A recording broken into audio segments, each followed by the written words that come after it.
అందరికీ నమస్కారం.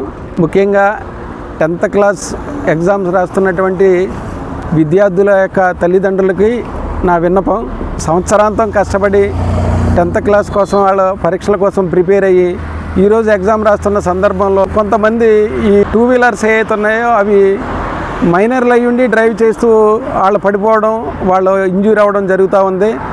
వాళ్ళ తల్లిదండ్రులను కోరుకునేది ఒకటే, వాళ్ళ యొక్క మంచి కోసం మీరు ఏదైతే ఉన్నారో ఈ సంవత్సరం అంతా కష్టపడి వాళ్ళ చదువులో వాళ్ళకి ట్యూషన్లు ఇదంతా చూసుకున్న సందర్భంలో లాస్ట్లో ఇప్పుడు ఎగ్జామ్ రాసేటప్పుడు పిల్లల యొక్క భవిష్యత్తుని దృష్టిలో పెట్టుకుని ఈ ద్విచక్ర వాహనాలు వాళ్ళకి ఇవ్వకూడదని చెప్పేసి ముఖ్యంగా మనవి చేస్తూ ఉన్నాను. మైనర్లు అయ్యుండి డ్రైవ్ చేస్తున్న క్రమంలోనే కింద పడిపోయి దెబ్బలు తగిలించుకుంటున్నారు కాబట్టి వాళ్ళకు ఈ భవిష్యత్ అంతా ఈ 4 రోజుల మీద ఆధారపడి ఉంది. కాబట్టి ఎగ్జామ్ అయ్యే వరకు కూడా పిల్లల్ని కంటికి రెప్పవాలి కాపాడుకోవాలని చెప్పేసి ముఖ్యంగా తల్లిదండ్రులకు మనవి చేసుకుంటున్నాను, విన్నవించుకుంటున్నాను.